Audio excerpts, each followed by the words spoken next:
Hello friends, आज की ये वीडियो काफ़ी महत्वपूर्ण होने वाली है क्योंकि आज की इस वीडियो में हम लोग कुछ ऐसे प्रश्न को सॉल्व करने वाले हैं जो आपके कंपार्टमेंटल के एग्जाम के लिए बहुत ही इंपॉर्टेंट होने वाले हैं। हालांकि आपका जो कंपार्टमेंटल का एग्ज़ाम जो होने वाली है वो मई के 2 या 5 के बीच में कभी भी हो सकती है। इसलिए जितने भी छात्र अभी तक कमेंट कर रहे थे कि सर एग्ज़ाम कब होगी, तो एक फाइनली डेट बताते हैं कि 2 से 5 मई के अंदर आपकी कंपार्टमेंटल के एग्ज़ाम हो जाएगी। तो चिंता करने की कोई आवश्यकता नहीं है। चलिए बढ़ते हैं क्वेश्चन की तरफ। आपका फर्स्ट क्वेश्चन देखिए कैसा पूछा जाएगा आपके कंपार्टमेंटल के पेपर में। चलिए बढ़ते हैं। 1/√2 एक क्या है? तो 1/√2 एक क्या है? वो परिमेय संख्या है। सही ऑप्शन क्या हो जाएगा हमारा? Option number C. अगला प्रश्न क्या है हमारा? यदि अल्फा तथा बीटा द्विघात बहुपद px x² + 2x + 3 के शून्यक हो तो अल्फा इंटू बीटा का मान क्या होगा? तो अल्फा इंटू बीटा का मान होता है c/a। तो 3 बटे क्या है? एक आंसर होना चाहिए, तो सिर्फ क्या रखेंगे? 3 रखेंगे। सही ऑप्शन क्या हो जाएगा हमारा? Option number A.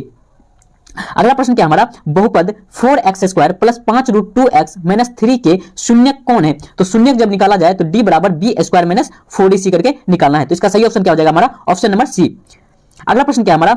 यदि दो संख्याओं का गुणनफल 15,870 है तो उनका मोसो 23 है तो उनका लोसो कितना होगा? तो इसका लोसो हो जाएगा इसको क्या करेंगे? इनमें डिवाइड करेंगे तो जो लोसो होगी वही आंसर होगी 690। सही ऑप्शन क्या हो जाएगा हमारा? Option number A. अगला प्रश्न क्या हमारा? यदि a = 2² × 3 का क्यूब प्लस इंटू 5 का होल 4 और b = 2⁴ इंटू 3⁻2 इंटू 5 का, तब मौसो बराबर ab क्या होगा? इसका सही ऑप्शन क्या हो जाएगा? इन दोनों को क्या करना है? मल्टीप्लाई करना है। तो इसका सही ऑप्शन हो जाएगा हमारा ऑप्शन नंबर बी 180। अगला प्रश्न बढ़ते हैं। निम्नलिखित में कौन बहुपद नहीं है? तो कौन बहुपद नहीं है? तो 1/x-1 एक क्या है? बहुपद नहीं है, बाकी जो भी सारे हैं वो बहुपद है। अगला प्रश्न क्या है हमारा? समीकरण निकायों x + 2y - 8 = 0 तथा 2x + 4y = 16 का क्या है? तो 1/2 हो गई, 2 बटे मतलब 1/2 हो गई, फिर 2 बार कटेगी, 1/2 हो जाएगी। इसका क्या है? अनंत हल होगा। इसका सही ऑप्शन क्या हो जाएगा हमारा? ऑप्शन नंबर बी हो जाएगी। अनेक रूप से अनंत रूप से अनेक हल हो जाएंगे। अगला प्रश्न क्या है हमारा? यदि किसी द्विघात बहुपद के शून्यकों का योगफल 4 एवं गुणनफल 1 हो तो वह द्विघात समीकरण द्विघात बहुपद क्या होगा? इसका सही ऑप्शन क्या हो जाएगा हमारा? x² + 4x + 4। सही ऑप्शन क्या हो जाएगा? Option number A. अगला प्रश्न क्या है हमारा? यदि समीकरण निकायों 4x + ky + 8 = 0 एवं 2x + 2y + 2 = 0 हो तो एक अद्वितीय हल हो तो k बराबर कितनी होनी चाहिए? तो k बराबर, इसको क्या करेंगे? 2 बार में काटेंगे तो क्या हो जाएगी? 2/1। फिर क्या काटेंगे? यहाँ पे 4 अगर लिखते हैं तो 4/2 करते हैं तो 2/1 आ रही है। उसके बाद फिर क्या कर रहे हैं? 2/4 दूनी 8, 2/1 हो रही है। इसका सही ऑप्शन क्या हो जाएगा हमारा? k = 4। सही ऑप्शन क्या हो जाएगा? Option number B. अगला प्रश्न क्या हमारा? निम्नलिखित में कौन द्विघात समीकरण है? तो कौन द्विघात समीकरण है? तो 2x² - 5 = x - 1 का होल स्क्वायर। सही ऑप्शन क्या हो जाएगा हमारा? ऑप्शन नंबर डी, क्योंकि ये क्या है? द्विघात बहुपद में द्विघात समीकरण होना चाहिए, 2 ही समीकरण इसका होना चाहिए। अगला प्रश्न बढ़ते हैं। यदि समीकरण ax² + bx + c = 0 के मूल एक दूसरे के व्युत्क्रम हो तो क्या होगी? तो जब एक दूसरे के व्युत्क्रम होता है तो c = a हो जाएगी। सही ऑप्शन क्या हो जाएगी हमारी? ऑप्शन नंबर सी हो जाएगी। अगला प्रश्न बढ़ते हैं। द्विघात समीकरण x² - 6x + 2 = 0 के मूलों का योगफल क्या होगा? तो प्लस अल्फा प्लस बीटा का मान क्या होगा? तो अल्फा प्लस बीटा का मान होता है -b/a। तो -6/1, तो डायरेक्ट आंसर क्या हो जाएगी? सिर्फ 6 हो जाएगी। सही ऑप्शन क्या हो जाएगा? ऑप्शन नंबर सी हो जाएगी। अगला प्रश्न क्या है हमारा? x = 6 का आलेख कैसी सरल रेखाएं होगी? तो इसका सही ऑप्शन हो जाएगी y एक्स के समांतर हो जाएगी। अगला प्रश्न क्या है हमारा? निम्नलिखित में कौन सा नियामक x अक्ष पर एक बिंदु है? तो x अक्ष पर जब बोला जा रहा है तो प्लस का रहेगा, सिर्फ प्लस कराना चाहिए और 0 से मूल बिंदु क्या है? 0 है और x अक्ष पर रहेगा 2 रहेगी, प्लस में देगी। तो सही ऑप्शन क्या हो जाएगा हमारा? ऑप्शन नंबर ए हो जाएगी। अगला प्रश्न क्या है हमारा? यदि किसी AP का प्रथम पद a तथा सावंतर d हो तो उसका AP का nवां पद क्या होगा? तो nवां पद क्या होता है? a + n - 1 * d होती है। अगला प्रश्न क्या है? समांतर श्रेणी 10, 7, 4 का 30वां पद क्या है? तो 30वां पद निकालने के लिए a + 29d करेंगे। तो a का मान कितना है? 10, 10 + 29 गुना d का मान कितना हो जाएगा? -3। तो 29 क्या कितने हो गई? 87 हो गई। 87 - 10 हो जाएगी तो -77। सही ऑप्शन क्या हो जाएगा हमारा? ऑप्शन नंबर बी हो जाएगी। अगला प्रश्न क्या है हमारा? समांतर श्रेणी 7, 13, 19 सोन 205 के पदों की संख्या कितनी होगी? इसका क्या है? n दिया हुआ है और इसका बाद क्या निकालना है? हमें an दिया हुआ है, n निकालना है। तो इसका सही ऑप्शन क्या हो जाएगा हमारा? ऑप्शन नंबर बी हो जाएगी। a + n - 1 * d का सूत्र लगाएंगे और इसका मान निकाल लेंगे। अगला प्रश्न क्या है हमारा? समांतर श्रेणी 3, 5, 7, 9, 11 का nवां पद क्या होगा?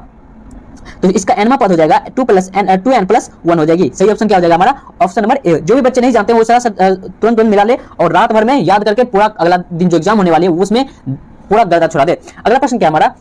बिंदु 4 माइनस 3 की मूल बिंदु से क्या होगी, तो 4 माइनस 3 की मूल बिंदु से होगी प्लस का 5 हो जाएगी। अगला प्रश्न क्या है हमारा, sine square 65 plus sine square 25 का मान क्या होगा, इसका सही ऑप्शन क्या हो जाएगा हमारा, ऑप्शन नंबर बी हो जाएगी, 0 हो जाएगी। अगला प्रश्न क्या है हमारा, बिंदुओं 3 0 एवं -5 4 को मिलाने वाले रेखाखंड के मध्य बिंदु के नियामक क्या होते हैं, तो इसका नियामक हो जाएगा, इस दिनों को नहीं कुछ तो एक एक में बांटेगी, तो सही ऑप्शन क्या हो जाएगा हमारा, ऑप्शन नंबर बी हो जाएगी। अगला प्रश्न क्या है हमारा, बिंदु -3 और 5 का भुज क्या है, तो पहला क्या होता है, भुज होता है, दूसरा क्या कहलाता है, कोटि कहलाता है। पहला भुज कहलाएगी, दूसरा कोटि कहलाएगी, तो भुज हो जाएगी हमारी -3, सही ऑप्शन क्या हो जाएगा हमारा, ऑप्शन नंबर बी हो जाएगी। अगला प्रश्न क्या है हमारा, जो द्वितीय चतुर्थांश में बिंदु के नियामक क्या होते हैं, तो द्वितीय चतुर्थांश में बिंदु के नियामक होते हैं माइनस और प्लस का, तो सही ऑप्शन क्या हो जाएगी हमारी, ऑप्शन नंबर बी हो जाएगी। अगला प्रश्न बढ़ते हैं, किसी त्रिभुज के शीर्षों के नियामक 3 0 5 -2 और -8 5 हो तो उनके केंद्रों के नियामक कितने होंगे, इसका क्या करना है, त्रिभुज का क्षेत्रफल हमें ज्ञात करना है, इसका सही ऑप्शन क्या हो जाएगा, ऑप्शन नंबर बी हो जाएगी। अगला प्रश्न बढ़ते हैं, त्रिभुज एबीसी में एक समकोण त्रिभुज है जिसमें सी बराबर कितना है, 90 डिग्री, कौन सी बराबर क्या है, 90 डिग्री, तो cos A plus B alpha plus beta का मान क्या होगा, देन इसका सही ऑप्शन क्या हो जाएगा हमारा, ऑप्शन नंबर हो जाएगी सी हो जाएगी। अगला प्रश्न बढ़ते हैं, 28 सेंटीमीटर व्यास वाले वृत्त की परिधि क्या होगी, तो 28 सेंटीमीटर व्यास वाले वृत्त की परिधि होगी 88 सेंटीमीटर, वृत्त का परिधि निकालना है 2 पाई r और क्या है 28 सेंटीमीटर, इसका सही ऑप्शन क्या हो जाएगा हमारा, ऑप्शन नंबर बी हो जाएगी। अगला प्रश्न बढ़ते हैं, वृत्त की सबसे लंबी जीवा क्या कहलाती है, तो वृत्त की सबसे लंबी जीवा कहलाती है व्यास कहलाती है। अगला प्रश्न क्या है हमारा, tan theta into cot theta का मान क्या होता है, तो tan theta into cot theta का मान होता है हमेशा 1 होता है, ऑप्शन नंबर क्या हो जाएगी हमारी, ऑप्शन नंबर बी हो जाएगी। अगला प्रश्न बढ़ते हैं, tan 35 डिग्री बटे cot 55 degree plus cot 78 degree बराबर tan बटे tan 12 डिग्री का मान क्या होगा, तो इसका सही ऑप्शन क्या हो जाएगा हमारा, ऑप्शन नंबर हो जाएगी ए बी हो जाएगी। अगला प्रश्न बढ़ते हैं, यदि sin थीटा a बटे b तथा तब cos थीटा का मान क्या होगा, तो इसका सही ऑप्शन क्या हो जाएगा हमारा, ऑप्शन नंबर बी हो जाएगी, minus root under B square minus A square बटे बी हो जाएगी। अगला प्रश्न बढ़ते हैं, यदि sin थीटा बराबर 1 बटे 2 हो तो cot थीटा का मान क्या होगा, तो इसका सही ऑप्शन क्या हो जाएगा हमारा, ऑप्शन नंबर हो जाएगी बी हो जाएगी। अगला प्रश्न बढ़ते हैं, यदि root ten two theta equal to 3 हो तो थीटा का मान क्या होगा, देन थीटा का मान क्या हो जाएगा इसमें 30 डिग्री, सही ऑप्शन क्या हो जाएगा हमारा, ऑप्शन नंबर बी हो जाएगी। अगला प्रश्न बढ़ते हैं, सेक 90 डिग्री माइनस थीटा बराबर क्या होती है, तो सेक 90 डिग्री माइनस थीटा बराबर होती है कोसेक थीटा। अगला प्रश्न बढ़ते हैं, 34 नंबर, आर त्रिज्या वाले वृत्त में 0 थीटा डिग्री के त्रिज्या खंड का क्षेत्रफल क्या होता है, तो त्रिज्या खंड का क्षेत्रफल होता है पाई स्क्वायर थीटा बटे 360 डिग्री, सही ऑप्शन क्या हो जाएगा हमारा, ऑप्शन नंबर डी हो जाएगी। अगला प्रश्न बढ़ते हैं, दो वृत्तों के क्षेत्रफल का अनुपात 9:4 हो तो उनके परिधियों का अनुपात क्या होगा, तो जब परिधि पूछा जाए तो उसका क्या होगा, 3:2 हो जाएगी। अगला प्रश्न बढ़ते हैं, आर त्रिज्या वाले अर्धगोले का संपूर्ण पृष्ठीय क्षेत्रफल क्या होता है, तो आर त्रिज्या वाले अर्धगोले का संपूर्ण पृष्ठीय क्षेत्रफल पूछा जाए तो इसका सही ऑप्शन क्या हो जाएगा हमारा, ऑप्शन नंबर बी हो जाएगी। नेक्स्ट प्रश्न क्या है, किसी बेलन की आधार की त्रिज्या 2 सेंटीमीटर है तो एवं ऊंचाई 14 सेंटीमीटर है तो उस बेलन की आयतन क्या होगा, इसका क्या करना है, इसका बेलन का आयतन निकालना है, तो इसका सही ऑप्शन क्या हो जाएगा हमारा, ऑप्शन नंबर ए हो जाएगी, 176 सेंटीमीटर क्यूब। अगला प्रश्न क्या है, यदि किसी गोले का व्यास 14 सेंटीमीटर है तो उसका आयतन क्या होगा, तो क्या है, गोले का व्यास 14 सेंटीमीटर है, उसका आयतन क्या होगा, इसका सही ऑप्शन क्या हो जाएगा हमारा, option number A 1428 centimetre cube. अगला प्रश्न बढ़ते हैं, किसी शंकु के आधार की त्रिज्या 5 सेंटीमीटर एवं ऊंचाई 12 सेंटीमीटर है तो इसका वक्र पृष्ठीय क्षेत्रफल क्या होगा, देन इसका सही ऑप्शन क्या हो जाएगा हमारा, ऑप्शन नंबर बी हो जाएगी। अगला प्रश्न क्या है हमारा, यदि किसी घन की एक भुजा 5 सेंटीमीटर है तो इसका संपूर्ण पृष्ठीय क्षेत्रफल क्या होगा, तो 5 सेंटीमीटर एक भुजा, इसका संपूर्ण पृष्ठीय क्षेत्रफल क्या होगा, इसका सही ऑप्शन हो जाएगा हमारा, ऑप्शन नंबर ए हो जाएगी, 150 सेंटीमीटर क्यूब। अगला प्रश्न बढ़ते हैं, प्रथम 20 विषम प्राकृतिक संख्याओं का योगफल कितना होगा, देन इसका सही ऑप्शन क्या हो जाएगा हमारा, ऑप्शन नंबर हो जाएगी सी हो जाएगी। अगला प्रश्न बढ़ते हैं, 2 5 7 3 3 6 3 8 6 3 का बहुलक क्या होगा, बहुलक निकालने के लिए जिसकी ज्यादा संख्या है वही उसका बहुलक होगा, इसका सही ऑप्शन क्या हो जाएगा हमारा, ऑप्शन नंबर सी बी हो जाएगी। अगला प्रश्न बढ़ते हैं, ए और बी का समांतर माध्य क्या होता है, तो ए और बी का समांतर माध्य होगा a प्लस बी बटे 2 हो जाएगी। अगला प्रश्न बढ़ते हैं, किसी बारंबारता की सारणी का माध्य और बहुलक क्रमशः 28 और 16 है तो माध्यिका क्या होगी, इसका सही ऑप्शन क्या हो जाएगा हमारा, ऑप्शन नंबर क्या हो जाएगी, बी हो जाएगी। अगला प्रश्न बढ़ते हैं, 2 7 4 9 5 6 1 का माध्यिका क्या होगा, तो माध्यिका निकालने के लिए इन सभी को जोड़ दें, जितना संख्या है 3 3 3 6 एक साथ से भाग दे दें, सही ऑप्शन क्या हो जाएगा हमारा, ऑप्शन नंबर बी हो जाएगी। अगला प्रश्न बढ़ते हैं, निम्नलिखित में कौन सी संख्या एक घटना की प्रायिकता नहीं हो सकती है, तो घटना की प्रायिकता नहीं हो सकती है वो संख्या क्या है, 25%। अगला प्रश्न बढ़ते हैं, निश्चित घटना की प्रायिकता कितनी होती है, निश्चित घटना की प्रायिकता हमेशा होती है 1 होती है, सही ऑप्शन क्या हो जाएगा हमारा, ऑप्शन नंबर ए हो जाएगी। अगला प्रश्न क्या हमारा, एक ठोस गोले की त्रिज्या 9 सेंटीमीटर है तो पिघलाकर एक ठोस बेलन बनाया गया तो इसकी त्रिज्या 9 सेंटीमीटर है, 9 सेंटीमीटर है तो बेलन की ऊंचाई क्या होगी, तो इसकी ऊंचाई क्या होगी, सही ऑप्शन क्या हो जाएगा हमारा, ऑप्शन नंबर ए हो जाएगी, 12 सेंटीमीटर। अगला प्रश्न क्या है हमारा, किसी ऊर्ध्वाधर स्तंभ की ऊंचाई एवं उसकी जमीन की छाया की लंबाई बराबर है तो सूर्य का उन्नयन कोण कितना होगा, तो सूर्य का उन्नयन कोण हो जाएगा हमारी, ऑप्शन नंबर ए हो जाएगी, 0 डिग्री। अगला प्रश्न बढ़ते हैं, अगला प्रश्न क्या हमारा, 47वां प्रश्न,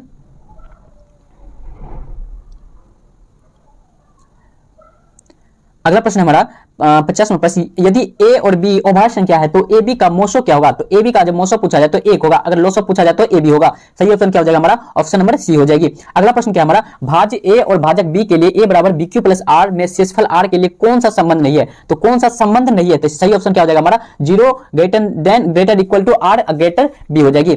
अगला प्रश्न क्या हमारा, द्विघात समीकरण 2x square minus 6x plus 7 equal to मूलों की प्रकृति क्या होगी? तो मूलों की प्रकृति उसमें होगी अवास्तविक होगी। अगला प्रश्न क्या हमारा, यदि 30 डिग्री इक्वल टू 90 डिग्री हो, 3 theta degree equal to 90 degree हो तो cos थीटा का मान क्या होगा? तो cos थीटा का मान होगा √3/2 हो जाएगी। अगला प्रश्न क्या हमारा, यदि cos अल्फा प्लस बीटा बराबर 0 हो तो sin अल्फा माइनस बीटा का मान क्या होगा? तो इसका सही ऑप्शन क्या हो जाएगा हमारा? ऑप्शन नंबर डी हो जाएगी। अगला प्रश्न क्या हमारा, समीकरण x plus y equal to 14 और x minus y equal to 4 के हल क्या होंगे? इसके सही ऑप्शन हो जाएगी x बराबर 9 y बराबर 5। 56वां प्रश्न क्या हमारा, समरूप त्रिभुज एबीसी एवं डीईएफ में दिया गया AB बटे DE BC बटे FD है तो कौन किसके इक्वल टू होगा? तो इसका सही ऑप्शन क्या हो जाएगा हमारा? ऑप्शन नंबर सी हो जाएगी, कौन बी इक्वल टू कौन डी। अगला प्रश्न क्या हमारा, त्रिभुज एबीसी में डीई समांतर है बीसी इस प्रकार से कि एडी का मान इतना दिया हुआ है, ए का मान 3.2 सेंटीमीटर दिया हुआ है और एसी का मान 4.8 सेंटीमीटर दिया हुआ है। तो एबी का मान क्या होगा? तो 3 मान दिया हुआ है तो एक मान निकालने के लिए इसका सही ऑप्शन क्या हो जाएगा हमारा? 6 सेंटीमीटर। सही ऑप्शन हो जाएगा ऑप्शन नंबर बी हो जाएगी। अगला प्रश्न क्या है हमारा, किसी घटना ई की घटित होने की प्रायिकता पीई हो तो निम्नलिखित में कौन सही है? इसका सही ऑप्शन क्या हो जाएगा हमारा? ऑप्शन नंबर बी हो जाएगी। अगला प्रश्न क्या हमारा 59वां प्रश्न, sin 60 degree cos into cos 30 degree plus cos 60 degree into sin 30 degree का मान क्या होगा? तो इसका सही ऑप्शन क्या हो जाएगा हमारा? ऑप्शन नंबर हो जाएगी सी, ऑप्शन नंबर हो जाएगी बी हो जाएगी। अगला प्रश्न क्या हमारा, बिंदु P 5 6 की x अक्ष से दूरी क्या होगी? तो x अक्ष से दूरी जब पूछा जाए इसका सही ऑप्शन क्या हो जाएगा हमारा? ऑप्शन नंबर हो जाएगी ए हो जाएगी, 5 इकाई हो जाएगी। अगला प्रश्न क्या है हमारा, संख्या 3.23636363 एक क्या है? तो यह एक क्या है? यह एक क्या है? अपरिमेय संख्या है क्योंकि ये रिपीटेड टाइम है। तो दोस्तों उम्मीद करता हूं वीडियो आपको पसंद आई होगी तो एक लाइक जरूर कर दीजिए और चैनल पर नए हो तो चैनल को जरूर सब्सक्राइब करके बेल आइकन को ऑन कर दीजिए। मिलते हैं अगले वीडियो में, तब तक के लिए जय हिंद जय भारत, टेक केयर।